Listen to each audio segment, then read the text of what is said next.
बिस्मिल्लाहिर्रहमानिर्रहीम। अस्सलाम वालेकुम नाज़रीन, आप यूट्यूब चैनल देख रहे हैं। मैं इमरान खान हूँ। कुछ खबरें मेरे पास बड़ी इंपॉर्टेंट है, लेकिन पहले ज़रा राना सनाउल्लाह साहब का एक स्टेटमेंट है, उसके ऊपर आ जाते हैं। लिया में भी इमरान खान साहब ने बहुत बड़े जलसे से खिताब किया है। यानी अब उनके जलसों को देखें तो पता ही नहीं चलता कौन सा जलसा सबसे बड़ा है। जो जलसा उन्होंने भक्कर में किया लगता है वो सबसे बड़ा है। मुजफ्फरगढ़ वाले को देखें तो वहाँ पर लगता है, क्योंकि बहुत बड़ी तादाद में उनके जलसों में लोग आ रहे हैं और ऐसा लगता है कि मोमेंटम शिफ्ट हो चुका है बिल्कुल। और ख़ास तौर पे ईद के बाद जो जलसे उन्होंने किए हैं 4, इनमें तो लगता है कि बिल्कुल मोमेंटम शिफ्ट हो चुका है।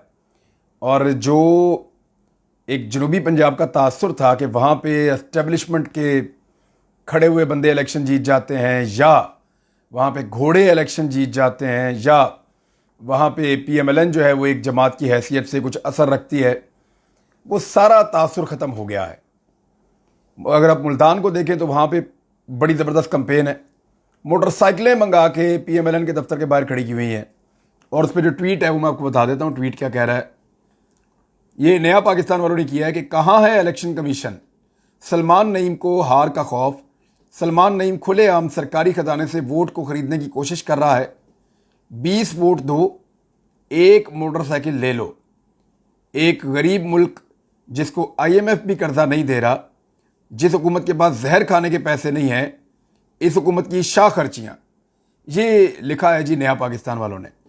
अब क्लेम ये कर रहे हैं कि इसमें बाकायदा जो सलमान नईम साहब हैं वो अब वोटों को ख़रीदने की कोशिश कर रहे हैं। राना सनाउल्लाह साहब वाली बात पे पहले आते हैं, फिर जाएंगे पाकिस्तान तहरीक इंसाफ के जलसे पे, फिर आपको बताऊंगा जरदारी साहब की दिली ख्वाहिश, MKM मामला कहाँ रह गई है और कौन सी चाल है जो इस वक्त वफाकी हुकूमत चलने जा रही है ज़िमनी इलेक्शन को जीतने के लिए। लोटों के साथ एक नया वाक़या पेश है, वो भी आपको बताएंगे। और मरियम नवाज ने पाकिस्तानियों के मुंह पर एक ज़ोरदार तमाचा मारा। कैसे मारा वो भी आपको इस वीलॉग में मैं बताऊंगा। सबसे पहले तो यह है कि राना सनाउल्लाह साहब ने कहा कि एक नाम निहाद सियासी जमात है और वो पागलपन के शिकार हैं। उनके लीडर की तरफ से सियासी नफरत, बोग्स, फितना और फसाद पर मबनी मुहिम चलाई जा रही है। इसके पेश नज़र हिफाजती इक़दाम की खातिर तमाम पाकिस्तानियों को, ख़ास तौर पर नून लीग के लोगों से मैं मुखातिब हूँ। फिर राना सनाउल्लाह साहब लिखते हैं कि दौरान सफ़र, बाज़ार या किसी भी जगह आपका सामना इमरान खान के बावलों से हो जाए और वो आप पर गुर्राना या काटना शुरू कर दें तो आप, यानी उनको कुत्ता कह के मुखातिब कर रहे हैं राना सनाउल्लाह साहब। गुर्राते और भौंकते तो या काटते तो कुत्ते ही हैं। तो उन्होंने कहा वो आप पर गुर्राना या काटना शुरू कर दें तो आप कानून को हाथ में लेने या उनसे उलझने की बजाय अपने मोबाइल फ़ोन से उनकी वीडियो बनाएं। ये एक हों या एक से ज़ायद हों, सबकी काबिल शनाख्त वीडियो बनाएं और उसे डायरेक्टर साइबर क्राइम FIA को अरसाल कर दें, व्हाट्सएप के ज़रिए भेज दें या सोशल मीडिया के ज़रिए FIA को टैग कर दें। भरपूर कार्रवाई, अंदराजे मुकदमा, गिरफ्तारी की जाएगी, हत्ता के शनाख्ती कार्ड और पासपोर्ट की ब्लॉकेज का अमल भी शुरू कर दिया जाएगा। और इसके बाद उन्होंने लिखा कि ताकि शहरियों के आईने पाकिस्तान के आर्टिकल 15 में दिए गए फ्रीडम ऑफ मूवमेंट के हक का तहफ़्फ़ुज़ यकीनी बनाया जा सके। ये राना सनाउल्लाह साहब ने कहा है। और उन्होंने कहा अगर इसके बावजूद भी आपसे ये लोग हाथापाई पे उतर हैं तो अपने दिफा के कानूनी हक का इस्तेमाल आप करें। राना सनाउल्लाह साहब ने ये क्यों कहा? क्योंकि हर जगह पे PMLN के लोगों को या उनके लीडर्स को चोर चोर, डाकू डाकू के अल्फाज जो हैं वो सुनने पड़ रहे हैं। लोग गद्दार का भी कहते हैं, लोटा लोटा भी कहते हैं। अब इन अल्फाज को सुनने के बाद तकलीफ़ होती है PMLN के लोगों को, ख़ास तौर पे जो लीडर्स हैं उनको। एहसन इकबाल साहब को भी ये इस तरह की बातें उस वक्त मैकडोनल्ड में भीरा पे सुननी पड़ी जब उन्होंने ये कहा कि इमरान खान नवाज शरीफ की जूती के बराबर भी नहीं है। अपनी दफ़ा उन्होंने एक इंतहाई घटिया बदज़बानी पर मबनी बात की, लेकिन जब सुनने वाली ख़वातीन ने आगे से नवाज शरीफ के ख़िलाफ़ चोर चोर के नारे लगाए तो इस पर उन्होंने बाकायदा उनके ऊपर, इमरान खान साहब का भी क्लेम है, बहुत सारे और लोगों का क्लेम है कि एक दबाव बनाया और फिर उनको माफ़ी मांगने पर मजबूर किया गया। लेकिन बाद में असली वीडियो सामने आ गई और सारा पोल खुल गया। अब राणा साहब जिस आर्टिकल की बात कर रहे हैं, राणा सनाउल्लाह वज़ीर दाखिला, फ्रीडम ऑफ मूवमेंट, ये होती क्या है मैं इसके बारे में आपको बताता हूँ। लेकिन इससे पहले पूरी दुनिया में कहीं भी जितनी महज़्ज़ब दुनिया है, मुंह से बोलने पर कोई एतराज़ नहीं है।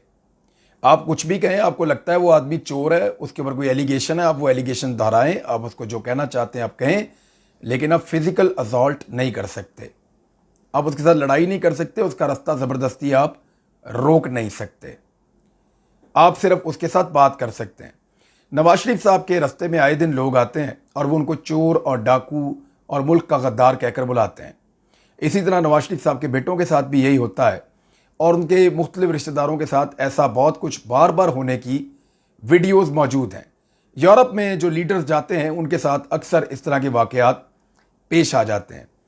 उन ममालिक के अंदर ये उसूल है कि वो वीडियो बनाते हैं और अपनी ज़बान से जो उनको लगता है फ्रीडम ऑफ स्पीच, क्योंकि वहाँ पे है आज़ादी इजहार राय है, तो वो अपनी राय का इजहार करते हैं उस लीडर या उस इंसान के बारे में, और ये वो अपने लीडर्स के बारे में भी करते हैं। लेकिन पाकिस्तान में एक कानून को जवाब बना के राना सनाउल्लाह कह रहे हैं कि मैं ना सिर्फ इनके खिलाफ कानूनी कार्रवाई करूंगा बल्कि इनके पासपोर्ट और इनके शनाख्ती कार्ड भी मैं सस्पेंड करवा दूंगा, ख़त्म करवा दूंगा। ना इनका पासपोर्ट इनके पास होगा, ना शनाख्ती कार्ड इनके पास होगा।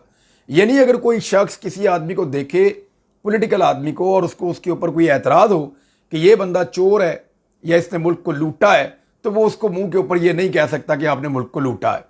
ये हक सिर्फ लीडर्स को है कि वो जलसों में जाएं और जाकर एक दूसरे को चोर और डाकू कहें। देखें, ये पाकिस्तान में एक मुनाफिकत चल रही है। पीपल्स पार्टी हमेशा ये कहती रही अपने कारकुनों को कि नवाज शरीफ चोर है, हमेशा बताते रहे उनके लोग। इसी तरह नवाज शरीफ अपने कारकुनों को हमेशा बताते रहे कि बेनज़ीर और आसिफ अली जरदारी चोर है। लेकिन जब लोगों को ये बात समझ आ गई तो अब एक तीसरी पॉलिटिकल पार्टी के कारकुन इनके मुंह के ऊपर जाकर इनको कहते हैं कि चोर हैं। अब आप तो खुद कहते थे कि आप ये दोनों चोर हैं, तो अगर आप खुद कहते थे चोर हैं तो पब्लिक कह रही है तो क्या फर्क पड़ता है? यानी खुद कहें तो सवाब होता है, पब्लिक करे तो गुनाह होता है। अब आर्टिकल 15 कहता क्या है? Every citizen shall have the right to remain in and subject to any reasonable restriction imposed by law in the public interest, enter and move freely throughout Pakistan and to reside and settle in any part therefore। ये कानून है, article 15 है पाकिस्तान का, freedom of movement. ये कहता क्या है जरा समझें। और राना सनाउल्लाह साहब ने इसकी क्या तशरीह निकाली है। कानूनदान वो हैं, वजीर कानून वो रहे हैं, वजीर दाखिला वो हैं, कानून की तशरीह जो है वो उनको पता नहीं है।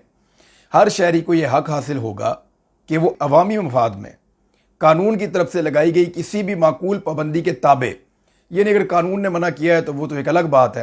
यानी अगर किसी जगह पे गवर्नमेंट ने कह दिया कि इससे आगे आप फ्रीली मूव नहीं कर सकते, या ये एक हद है जो कानून ने लगाई हुई है, किसी के घर के अंदर ट्रेसपास नहीं कर सकते, हर जगह तो नहीं आप मूव कर सकते ना, प्राइवेट प्रॉपर्टी में नहीं घुस सकते, तो उसको कवानीन की पाबंदियाँ जो है उनको अलग करके उन्होंने कहा किसी भी माकूल पाबंदी के ताबे पूरे पाकिस्तान में आज़ादाना तौर पर दाखिल होने और नकलो हरकत करने और इसके किसी भी हिस्से में रहने और आबाद होने का हक रखता है।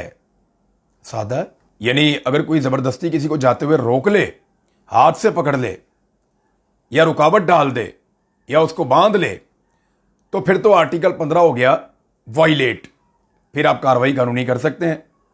लेकिन अगर एक शख्स सिर्फ आपको मुंह से कह रहा है और आपसे बहस कर रहा है या आपको कह रहा है कि आप चोर हैं, आपने डकैती की है, आपने इस मुल्क को लूटा है, आप मेरे सवालों का जवाब दीजिए, तो वो किसी किस्म का फ्रीडम ऑफ मूवमेंट के रास्ते में रुकावट नहीं डाल रहा। ये कानून बिल्कुल सिंपल है, सादा है। राना सनाउल्लाह साहब ने एक बड़क मारी है, लेकिन वो इससे कर कुछ नहीं सकेंगे, पॉसिबल नहीं है कि इससे कुछ किया जा सके। जब कराची डूब रहा है तब लोगों की तकलीफ का अजाला करने की बजाय, जब लोगों के अरबों रुपए का सामान डूब गया, लोगों के अरबों रुपए की सामान और कीमती जो साजो सामान है वो ज़ाया हो गया, फर्नीचर उनका ज़ाया हो गया, तो उस वक्त आसिफ अली जरदारी साहब बजाय इसके कि लोगों के ज़ख्मों पर मरहम रखें, बजाय इसके कि लोगों की तकालीफ का मुदावा करें, वो अपनी एक दिली ख्वाहिश का इजहार कर रहे हैं। और ख्वाहिश क्या है ये ज़रा आप सुन लें। दिली ख्वाहिश है कि अपनी ज़िंदगी में बिलावल को वज़ीर आज़म बनता देखूं। आसिफ अली जरदारी, वैसे मेरी भी एक दिली ख्वाहिश है कि मैं अपनी ज़िंदगी में पाकिस्तान पीपल्स पार्टी को आवाम की खिदमत करते हुए देखूं। मेरी भी एक ख्वाहिश है कि मैं अपनी ज़िंदगी में सिंध को बाकी सूबों की तरह आगे बढ़ता हुआ देखूं। मेरी भी एक दिली ख्वाहिश है कि कराची में बारिश हो तो कराची के शहरियों को इस बात की फ़िक्र ना हो कि आज उनका कीमती सामान ज़ाया हो जाएगा और वो उस बारिश को एंजॉय करें। ये छोटी छोटी ख्वाहिशात हैं और इस तरह की सैकड़ों ख्वाहिशात हैं जो सिंध को, कराची को और पीपल्स पार्टी को लेकर हैं। लेकिन जरदारी साहब की दिली ख्वाहिश ये है कि उनका बेटा किसी भी तरह वजीर आजम पाकिस्तान बन जाए उनकी ज़िंदगी में। पेट्रोल की कीमत के ऊपर एक ब्लफ खेलने जा रही है ये हुकूमत। मेरी इंफॉर्मेशन के मुताबिक इस वक्त जो पेट्रोल की कीमत है आलमी मंडी में एकदम कम हुई है, कुछ 8% के लगभग दोबारा कम हुई है और पेट्रोल पहुंच गया है और ये एक जंप है जो एकदम नीचे आया, $100 से भी नीचे चला गया दुनिया में आलमी सतह के ऊपर। $100 से नीचे चले जाने का मतलब है कि काफ़ी कंट्रोल में आ गई सिचुएशन। इमरान खान साहब के दौर में ये $125 तक गया था और जब वो $125 में था तो इमरान खान साहब तब भी $150 लीटर से कम में बेच रहे थे। आज $25 से ज्यादा पेट्रोल की कीमत कम हो गई है, लगभग 25% से ज्यादा पेट्रोल की कीमत कम हो गई है उस दौर की निस्बत। तो पीएमएलएन ने कोई कमी नहीं की। जो पीडीएम की हुकूमत है, ये चूंचू का मुरब्बा इंपोर्टेड सरकार का, इन्होंने अभी तक पेट्रोल की कीमत में कोई कमी नहीं की, बल्कि $100 लीटर पेट्रोल और $130 लीटर डीजल की कीमत में इजाफा कर दिया। और अब ये करने के हवाले हैं 17 जुलाई के लिए। मरियम नवाज साहबा हर जलसे में जाके अनाउंस कर रही हैं। होगा ये कि 14 जुलाई की रात को या 15 जुलाई की रात को ये अचानक अनाउंस करेंगे कि हम पेट्रोल की कीमत और डीजल की कीमत कम कर रहे हैं। 20 से 30 रुपए पेट्रोल और 30 से 35 रुपए जो है वो डीजल की कीमत में ये कम कर देंगे। लेकिन ये कमी जो है वो चंद दिनों के लिए होगी, हो सकता है 5 दिन के लिए या हो सकता है 15 दिन के लिए। इतने दिनों के लिए ये कमी की जाएगी और उसके बाद दोबारा पेट्रोलियम लेवी और टैक्सेस के नाम के ऊपर ज्यादा इजाफा कर दिया जाएगा, यानी 40 रुपए तक पेट्रोल की कीमत में और डीजल की कीमत में को 50 रुपए तक का इजाफा दोबारा कर दिया जाएगा। यानी जितनी कीमत कम की जाएगी उससे ज्यादा कीमत चंद दिन के बाद बढ़ा दी जाएगी ताकि ये जो बीच में नुकसान हुआ इसको पूरा किया जा सके। ये जो कीमत कम की जाएगी ये सिर्फ और सिर्फ 17 जुलाई के इलेक्शन के लिए कम की जाएगी। लेकिन मेरे ख्याल में यहां पे बहुत सारा रिकॉर्ड मेरे पास अवेलेबल है। इमरान खान साहब के दौर में जब $125 फी बैरल पेट्रोल मिल रहा था तो वो $150 से कम में बेच रहे थे पाकिस्तानी रुपीस में फी लीटर, और अब $100 से भी कम में बैरल पेट्रोल का मिल रहा है। तो शहबाज शरीफ साहब लगभग $250 का बेच रहे हैं लीटर पेट्रोल। तो होना यह चाहिए कि शहबाज शरीफ साहब, क्योंकि अब ये कीमत कम हो गई है, तो पेट्रोल को कम से कम $120 लीटर पे बेचें। ये 20 या 30 रुपए कम करने से नहीं होगा, कम से कम अगर कम करना है तो 100-150 रुपया लीटर जो है वो पेट्रोल शहबाज शरीफ साहब कम करें, तो फिर लोग मानेंगे कि वो इमरान खान के मुकाबले में आए हैं, वरना वो दूर दूर तक इमरान खान के मुकाबले में नहीं है। उधर जो लोटे हैं उनकी हालत बुरी हो गई है। नज़ीर चौहान साहब अपने हल्के में जहां निकलते हैं लोग लोटा लोटा की आवाज़ें लगाते हैं। बाकी जो उम्मीदवार हैं उनके साथ भी यही हो रहा है और हर जगह पे इस तरह की सूरत अब तो वीडियोज आना शुरू हो गई हैं सामने। इसी सिचुएशन को देखते हुए राणा सनाउल्लाह साहब ने ये एक अजीबो गरीब गुस्से वाला स्टेटमेंट दिया है और ये पंजाबी फिल्मों के डायलॉग से बढ़ के और कुछ नहीं है। शरीफ खानदान की अगली नस्लें भी तैयार हैं। मरियम नवाज साहबा ने कह दिया है, ये वही बात है जो हम आपको बार बार बताते हैं कि शरीफ खानदान ने पाकिस्तान की सियासत पे कब्जा करने का फैसला किया है।